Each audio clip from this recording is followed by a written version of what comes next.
아이들이 아웃풋을 내는 어떤 것들을 하면 참 좋구나라는 거를 알게 됐어요. 예를 들어서 논술을 하면 아이가 책을 읽고 글을 쓰니까 아웃풋이 나오거든요. 아웃풋에 연연할 필요는 없지만 아이가 되게 뿌듯해하고 그거를 모으게도 되고 또 다음 과정을 이어도 가더라고요. 뭔가 이제 미술학원을 다녀서 뭐 책을 만들거나 네네. 대학부설 영재원에 다녔을 때도 책을 이렇게 만들었어요. 근데 그게 평생 자기 책이라는 생각이 있거든요. 그래서 그것 때문에 나 글쓰기가 어떨 때 싫지만 하면서 그래도 나 다시 해보고 싶어. 네, 그 추억이. 결과물을 주는 그런 커리큘럼이 있는 학원. 네네네. 안녕하세요. 육아연구소 이지민 아나운서입니다. 오늘은 저희 채널 구독자분들도 굉장히 반가워 하실 만한 얼굴을 초대를 했습니다. 유튜브 흔한 엄마 채널 운영하고 계신 교육 크리에이터 정미진 대표님을 모셨습니다. 안녕하세요. 네, 반갑습니다. 네. 그래서 우리가 오늘은 이제 당장 사교육비를 줄이고 싶고 또 공교육을 많이 활용하고 싶지만 네. 또 어쩔 수 없이 또 내가 부족한 부분을 채우기 위해서라도 또 내가 잘하고 싶은 부분을 더 개발하기 위해서 여러 사교육을 이용할 수밖에 없는 현실인데 그렇죠. 어떻게 하면 좀 더 현명하게 내가 학원을 잘 이용할 수 있을까? 네. 또 사교육비를 어떻게 하면 좀 잘 줄여볼 수 있을까? 이런 이야기들을 나눠보려고 합니다. 네네. 그래서 이거는 사실 많은 분들이 정말 궁금해하시는 내용인데 네. 이제 대치동이나 목동에 있는 아이들이나 학원장 분들도 많이 네. 만나셨을 텐데 그 학군지에 있는 아이들 초등학생 기준으로 보통 학원을 몇 개 정도 다니는지. 네. 제가 만날 때마다 사실 궁금하잖아요. 네. 아마 그 들으시는 분들도 이 부분이 네. 제일 궁금할 수도 있는데 개수가 중요한 건 아니지만 아이한테 묻게 되더라고요. 네네네. 수치화된 이 정보니까. 네. 근데 보통 뭐 4개에서 5개는 기본적으로 다니는 것 네. 같고 사실 많게는 10개 다니는 친구도 봤어요. 좀 특이한 점들은 이 네. 아이들이 제가 10개를 다니니까 너무너무 힘들어요. 저는 그만하고 싶어요. 이런 아이가 생각보다 별로 없었어요.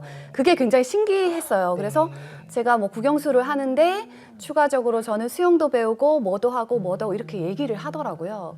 그래서 분위기 때문인지는 잘 모르겠는데 어쨌든 학군지에 더 많은 숫자로 학원을 이용하고 있다. 이거는 분명한 이야기인 것 같습니다. 그러니까 네. 학군지 아이들이 보통 뭐 우리가 비학군지로 나누기는 좀 그렇지만 그렇죠. 어쨌든 예. 다른 아이들에 비해서 많은 학원들을 다니는 건 사실인데 네. 그거보다 더 놀라운 특징은 아이들이 그걸 힘들어하기보다는 당연하게 여기고 오히려 좋아하는 경우들이 네, 있었다는 네. 거죠. 요즘 공부 정서에 대한 이야기 굉장히 많잖아요. 네.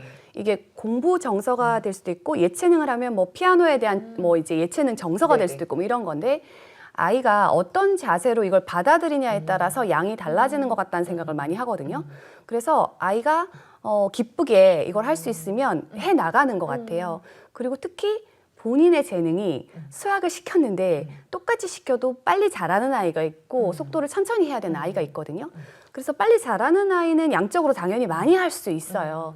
근데 이제 부모가 봤을 때 부모의 욕심을 더해서 빨리 잘했으면 하는 마음으로 가면 아이를 이제 재촉하게 되죠. 그래서 아이 선택을 존중하되 엄마 입장에서 봤을 때는 좀 지혜롭게 판단을 하긴 해야 될 것 같아요.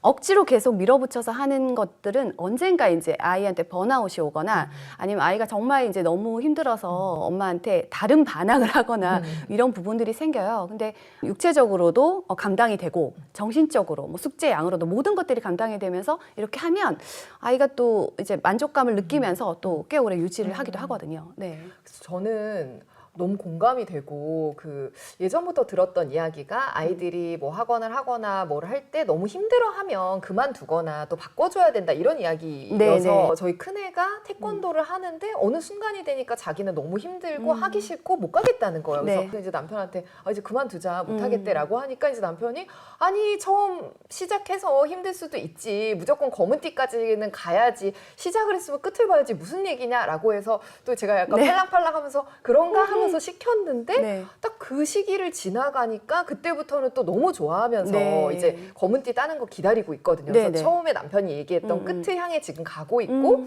그거 끝나고 나서도 자기는 시범단을 하고 끝까지 하고 싶다는 거예요. 네, 근데 네. 이제 둘째를 키우면서 태권도를 보냈는데 그 똑같은 시기 품띠를 따기 위해서 훈련을 많이 해야 되는 그 시기가 딱 되니까 얘가 자기는 더 이상 힘들어서 네. 못하겠다고 네, 네. 딱 오는 거예요. 그래서 네. 이제 저는 경험이 있으니까 아니다 좀만 버티고 네, 해봐라라고 할수 있다. 했더니 그거 끝나고 품띠 따니까 이제 다시 또 자신감 올라오면서 하고 싶다고. 그래서 네네.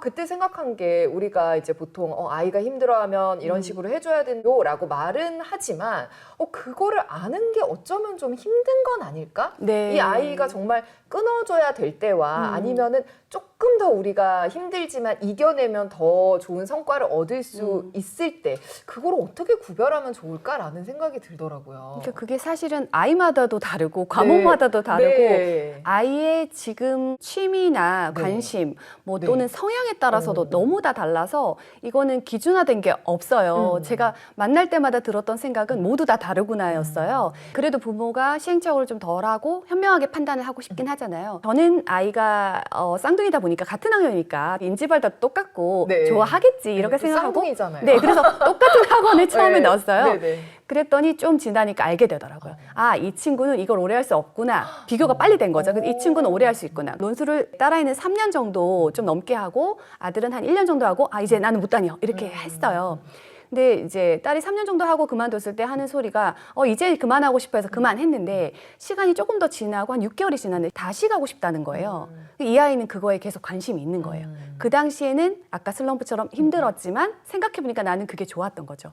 그래서 그거를 유지하면서 사실은 버텨낼 수도 있고 아니면 쉬는 시간을 좀 갖고 그 다음에 아이가 다시 마음을 담으면 더 열심히 하거든요.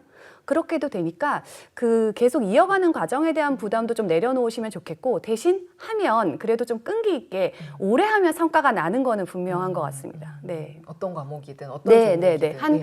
저는 추천을 3년 정도는 이어서 하기를 바라고요. 학원의 그 커리큘럼에 익숙해지는 데까지 완전히 좀 하면 3개월에서 한 6개월 정도는 걸리는 것 같거든요.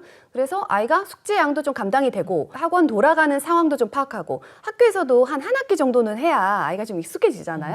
그런 것처럼 똑같은 것 같아요. 새로운 환경에서 새로운 선생님이랑 친구들 다 달라지고 커리큘럼도 완전히 학원마다 다른데 그거를 이제 아이가 견뎌내고 좀 자기화하는 과정이 필요한 거거든요. 그 다음부터 아이가 하는 말에 대해서는 조금 귀담아 들을 필요가 있어요. 처음에 힘들 때는 그래도 한번 해보자. 좀 열심히 해보자. 근데 숙제 엄마 너무 많아 힘들어 뭐 징징거리죠 당연히. 그럴 때 엄마가 좀 도와줄까? 그럼 엄마가 이거 해줄게. 뭐 간식 챙겨줄게. 이렇게 하면서 조금 버티는 거죠. 근데 한 6개월 정도 지났을 때 아이가 다양한 얘기를 하거든요. 나는 뭐 선생님이 마음에 안 든다. 나는 커리큘럼이 뭐 이렇다. 아니 뭐 숙제가 너무 많아서 학교 생활에 지장을 준다. 그럼 그 시점마다 판단을 해야 돼요. 제가 가끔 아이들한테 물어보거든요. 학교 와서 조는 친구는 학원을 많이 다니는지 안 다니는지 궁금하잖아요. 확실히 학원을 좀 더 많이 다니면 부담을 주거든요. 그러니까 학교 생활을 막 활기차게 이렇게 하기가 좀 어려워요. 물론 예체능을 많이 다녀도 애가 지쳐 있어요. 네네. 거기서도 엄마들은 논다 생각하지만 절대 그렇지 않거든요. 예체능 다 배우는 과정이기 때문에 에너지를 많이 쓰거든요.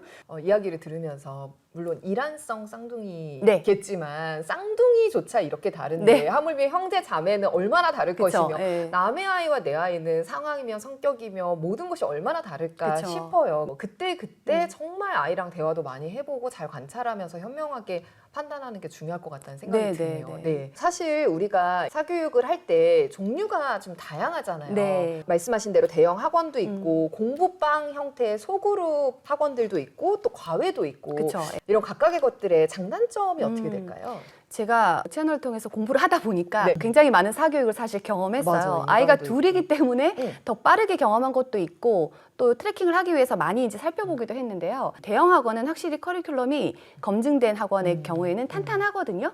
그래서 말씀드린 속도 같은 것들 면에서는 확실히 우위에 있는 것 같아요. 예, 그리고 대형 학원에 이제 오래된 곳들은 명성이 이어져 오는 부분들이 커리큘럼도 있지만 관리 부분이 굉장히 큰 것 같아요. 그래서 관리를 타이트하게 잘한다. 이렇게 약간 표현을 하면 좋을까요? 그리고 맞아요. 티칭 능력도 사실은 좋아요. 예, 이거는 그냥 간과할 수 없는 부분인 것 같아요. 대형 그래서 학원에서 또 좋은 선생님들을 그렇죠. 뽑으니까. 예. 네. 그러니까 이거는 자본주의 논리처럼 네. 예, 그런 선생님들이 더 많은 페이를 받고 거기서 일을 한다라는 생각을 했어요. 그리고 공부방 같은 경우에는 이제 소그룹으로 지도를 하는데 네. 대형 학원이 안 맞는 친구의 대안이 될 수 있어요. 네. 그리고 엄마가 거리상으로 멀어서 직장맘인데 거기를 보낼 수 없어요. 차는 안 오는 학원들도 많으니까 네. 그런 경우에는 주변에 좀 안전한 장소를 통해서 공부방을 아이가 혼자 걸어가서 할 수 있도록 그렇게 이용하니까 그런 부분이 강점이고 또 공부방은 해보니까 친밀감이 확실히 있어요. 아이들끼리. 예. 그리고 그 선생님이랑 릴레이션십이 되게 좋은 게 네. 이제 대형 학원은 커리큘럼이 바뀔 때마다 선생님이 계속 바뀌거든요. 네. 근데 공부방은 선생님이 한 네. 분이 계속 하시잖아요. 그러니까 이분과 잘 맞기만 하면 또 좋은 결과를 낼 수도 또 있어요. 소수니까 더 자세히 들여다봐 네, 네, 주시는 네. 부분도 네, 있고. 엄마랑도 좀 피드백이, 밀접하고. 네. 예. 그래서 그런 부분이 있고요. 그리고 과외 같은 경우에는 1대1로 보통 하거나 뭐 1대 다로 하는데 고등학생 같은 경우에는 이제 과외가 굉장히 성과를 내는 경우들을 많이 봤어요. 예. 왜냐면 맞춤 커리큘럼처럼 내가 수학의 어떤 단원을 목표치를 딱 잡잖아요. 그래서 과외는 목표가 있어야 될 것 같아요. 정확한 목표. 그래야 성과가 나는데 1대1인 경우에 이제 아이가 부족한 부분을 딱 채워서 뭐 학원에 가는 친구가 있고 아니면 내가 필요한 부분을 내신 관리할 때 딱 하는 경우도 있고 그래서 그런 부분으로 이용을 하면 좋을 것 같고요. 초등 때 과외도 해봤는데 네. 초등 과외는 느슨해지더라고요, 사실. 그래서 조금 중고등에 더 추천을 하기는 해요. 그리고 네. 인강인 경우에는 네. 비용이 사실 굉장한 메리트를 주는 것 같아요. 네. 저는 개인적으로 인강의 아이가 최적화된 아이다. 너무 적응을 잘한다 그러면 무조건 인강. 사교육비를 굉장히 줄일 수 있겠구나라는 네. 생각을 했는데 요즘은 EBS 중학인강도 무료화되었고요. 그리고 강남인강이 저희도 하고 있지만 1년에 5만 원이에요. 그래서 강남인강에도 사교육 선생님도 있지만 공립 선생님들도 네. 계시고 네. EBS도 마찬가지고 또 유료로 뭐 메가스터디 교육에서 하고 있는 네. 패드 같은 것도 있어요. 그래서 인강은 좀 성실하고 제가 봤을 때 이렇게 잘 듣고 혼자서 그런 것들이 되는 친구들이 좋은데 물리적으로 또 뭐 시간적으로 그리고 비용적으로 사실 굉장히 많이 도움이 되는 장점이 있습니다. 매달 꼬박꼬박 빠져나가는 학원비. 학원비를 절약할 수 있는 카드가 나왔다고 해서 소개해드리려고 합니다. 최대 7% 캐시백을 받을 수 있는 롯데카드의 디지로카 에듀카드입니다. 보통 카드 혜택을 받으려고 보면 전월 실적이 충족이 돼야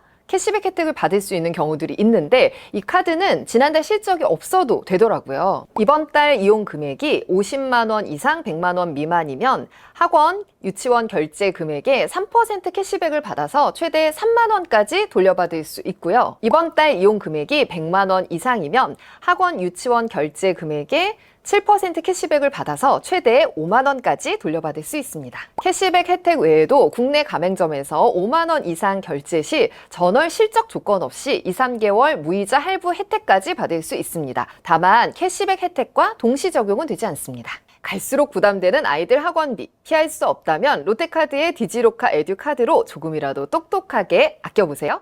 단점도 있거든요, 각각의. 근데 네. 대형 학원은 커리큘럼이 잘 짜져 있어서 속도가 나는 만큼 그걸 못 따라가는 친구는 네. 계속 진짜 뭐 일명 전기세 낸다 이런 네. 말 속된 표현을 하듯이 그냥 우리 아이가 실제로는 뭔가 탄탄하게 쌓여지진 않는데 그냥 그 학원을 다니고 있어. 진도만 나가고. 네, 이렇게 되는 단점이 있어서 그걸 계속 체킹을 해볼 필요가 있어요.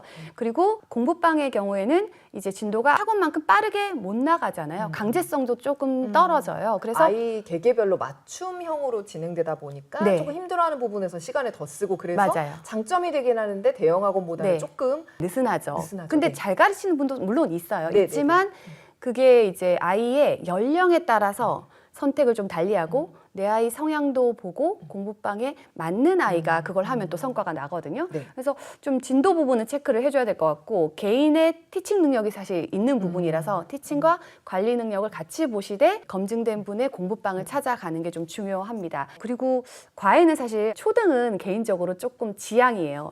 지향 아니고 성과가 돈 대비 좀 덜 나는 경향이 있더라고요. 과외의 가장 큰 단점은 사실 돈 아닌가요? 상대적으로 학원보다는 네. 비싸잖아요. 비싼 경우도 있고 안 그런 경우도 있는데 아. 근데 돈만큼 좀 비슷하더라고요. 그래서 그런 부분이 있고 또 이제 과외할 때는 이제 과외 선생님이 제일 중요하죠. 네. 대학교 뭐 선생님들도 요즘에 네. 훌륭한 선생님들이 많아요. 네. 그래서 어제도 외고를 두 친구를 보내는 선배 마음을 인터뷰를 하면서 네. 이런 얘기 하시더라고요.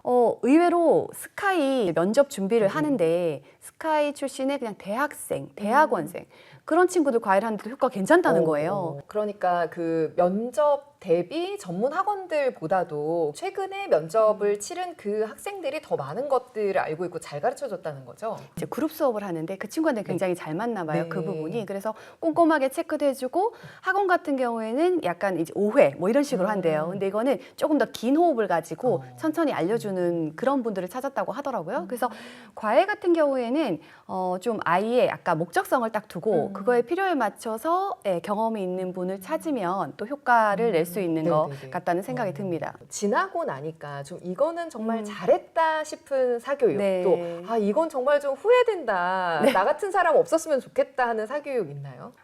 아이들이 했던 과정들이다 보니까 이건 진짜 하지 말 걸 이런 거는 사실 개인적으로는 없어요. 네. 왜냐면 할 때 진짜 열심히 마음을 담았거든요. 근데 좋았던 거를 생각을 해보면 아이들이 아웃풋을 내는 어떤 것들을 하면 참 좋구나라는 거를 알게 됐어요. 예를 들어서 논술을 하면 아이가 책을 읽고 글을 쓰니까 아웃풋이 나오거든요.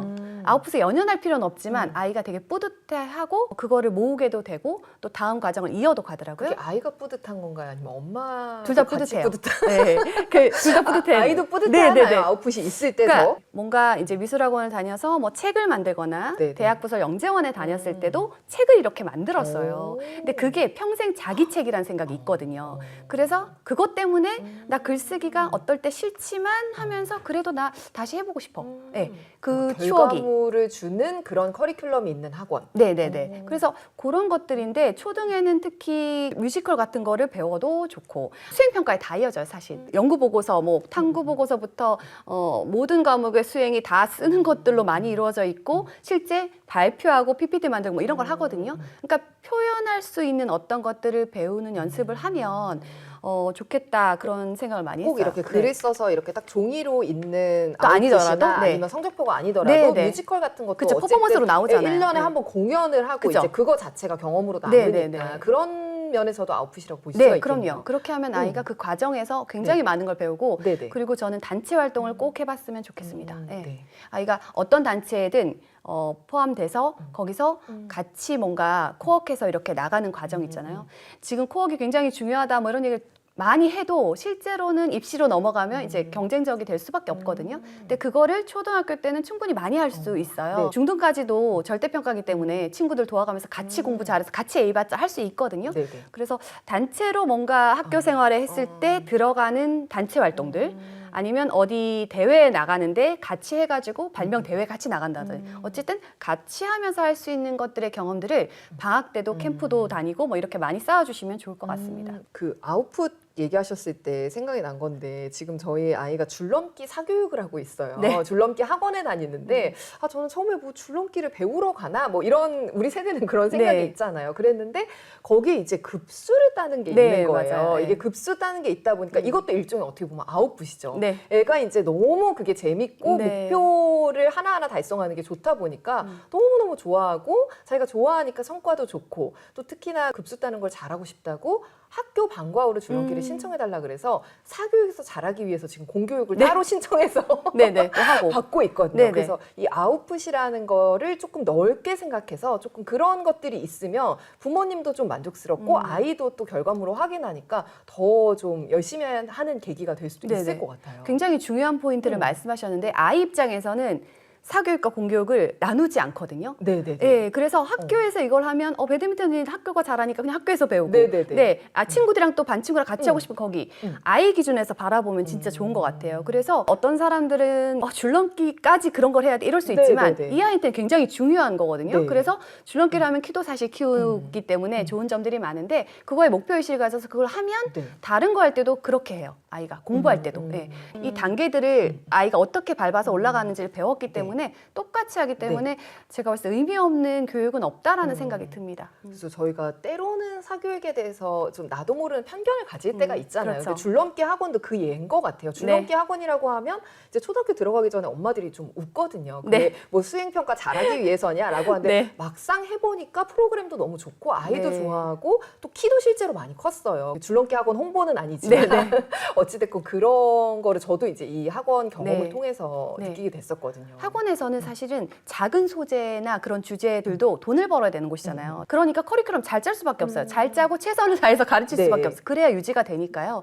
그래서 아이가 거기서 얻는 게 있고 내가 행복하고 좋은 게 있으면 저는 바람직하다고 생각해요. 그런데요, 학원에 다니면서도 좀 자기 주도가 잘 돼서 학원을 적극적으로 활용할 수 있는 아이가 있고 네. 학원에 다니면서 거기에서 나오는 숙제나 커리큘럼에 좀 끌려다니는 듯이 헉헉대는 아이가 있는데 이 차이점은 뭔지 또 어떻게 하면 학원에 다니면서도 내가 좀 주도적으로 할 수 있는지 네. 궁금한데요. 참 어려운데 이게 빨리 잘 되는 친구가 있고요.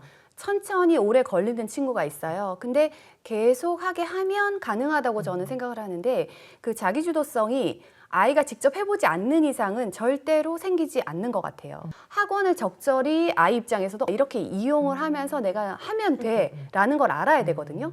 그리고 나머지 시간에는 그 습이라는 그 시간 동안 학원에 막 몇 배씩을 혼자 해내야만 그게 자기게 되는데 계속 가서 배우기만 하면 아이들이 학은 되는데 습이 안 되는 거예요. 그럼 자기주도성이 길러지지가 않거든요. 인강도 보고만 있으면 네. 아이가 지루하다는 얘기를 해요. 네. 당연히 지루하죠. 네. 그래서 인강도 가이드를 주면서 이걸 볼 때는 너가 옆에다 쓰면서 이제 다 노트 필기를 하거든요. 하면서 혼자 떠들면서 선생님이 하면 대답도 하고 네네 인강 활용법을 제가 오. 굉장히 열심히 공부하고 있는데 그다음 인강 보면서 너가 선생님이 하면은 멈췄다가 질문도 해봐. 대답은 안 하시지만 아이가 질문해보는 것의 의미는 뭐예요? 질문은 멈춰놓고 자기 생각을 하는 거거든요. 어. 네. 질문이 없는 경우에는 인강이 그냥 쑥 흘러서 가요. 그러니까 그러니까 그냥 동영상 시청하듯이. 네, 그러니까 학원을 가는 거거든요. 강제적으로 네네. 네, 관리를 하면서 아이들을 집중시키려고. 근데 공부하기 싫은 아이가 학원을 간다고 절대 집중하진 않거든요. 인강이랑 똑같죠. 똑같죠. 그래서 점점 그렇게 되기 때문에 자기주도성이 있고 필요한 목적이 있는 친구는 가서 학원도 성과가 나고 인강도 성과가 나고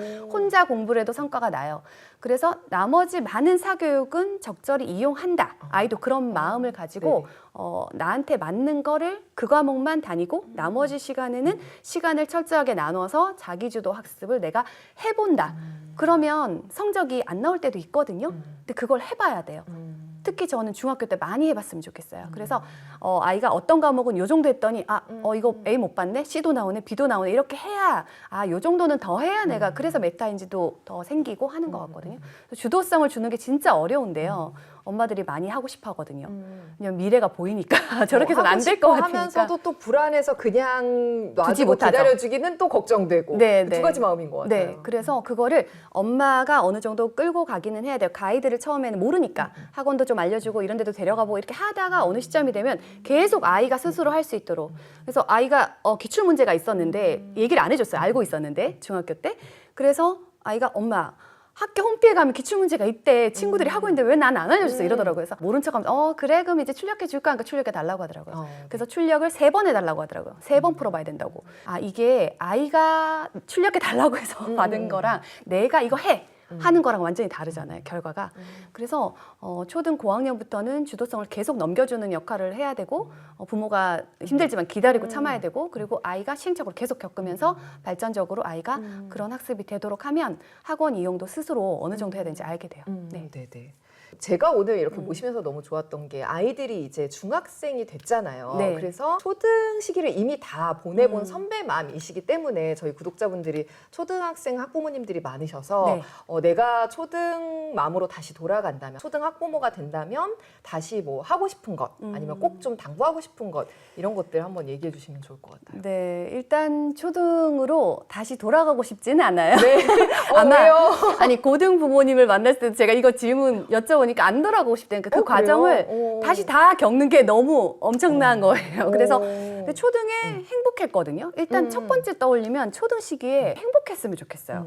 근데 너무 부대끼기 시작하면 12년의 릴레이를 다 하기가 힘들어요. 그래서 초등 기간에는 충분히 행복해도 되는 시간이고 아이들도 마찬가지라는 생각을 드리고 싶고요. 저는 마음가짐을 아이와 함께 제2의 인생을 나도 산다라고 생각하면 어떨까 싶어요. 저는 예체능 별로 관심이 없었거든요. 사실 어린 시절에. 근데 아이가 미술을 되게 좋아하는 그 시기에는 저도 막 미술에 관심을 갖고 미술 작가도 찾아보고 아이한테 알려줘야 되니까 열혈 마음으로 좀 뭔가 태도가 바뀌더라고요. 그렇게 해서 미술을 공부하게 됐고 아이가 음악을 좋아할 때는 또 음악 관련된 공부를 하게 되더라고요. 그리고 제가 운동을 정말 안 좋아하는데 아이가 저를 막 이렇게 끌고 나 그거 하고 싶은데 엄마도 같이 했으면 좋겠어. 막 이렇게 해가지고 운동을 시작하게 됐어요. 그리고 사춘기 애들이다 보니까 운동을 같이 하는 게 굉장히 좋더라고요. 네, 유대가 좀 그때는 많이 생기더라고요. 그래서 엄마에게도 새로운 것을 배울 기회가 왔구나. 내가 유년기 때 배워보지 못한 거, 관심 없었던 것도 나도 관심을 새롭게 갖게 되고 그게 부모가 점점 발전만 잘 시키면 아이 공부하는 6년 동안만 그때만 해도 생각보다 다른 직업군을 갈 수 있을 정도로 깊이가 생길 수 있거든요. 그래서 아이랑 함께하는 활동들을 일단 즐기셨으면 좋겠다. 그리고 공부하는 태도를 가졌으면 좋겠다. 너무 바람직한 얘기지만 네. 엄마가 공부에 관심을 갖고 아이한테 푸시하는 거 말고 스스로 열심히 하면 그걸 보고 그냥 자연스럽게 배우는 것 같거든요. 아이가 이제 좀 사춘기가 오면 하고 싶어도 잘 안 해요. 밥 먹으러도 잘 안 가고 여행도 네, 이제 네. 가기 싫고 그렇게 되는 순간이 오니까 네. 그 전에 아이랑 많이 체험도 힘들지만 체험도 다니고 활동도 하고 아이를 통해서 내가 관심 안 가졌던 새로운 거에 관심도 갖고 그렇게 초등 시기를 좀 행복하면서 다양한 활동을 하면서 그렇게 보내셨으면 좋겠습니다. 네. 네. 행복하게 네. 여유롭게 시간도 많이 보내면서 또 내 공부도 하면서 이런 식으로 초등 시기는 좀 보냈으면 좋겠다 네. 말씀해 주셨어요.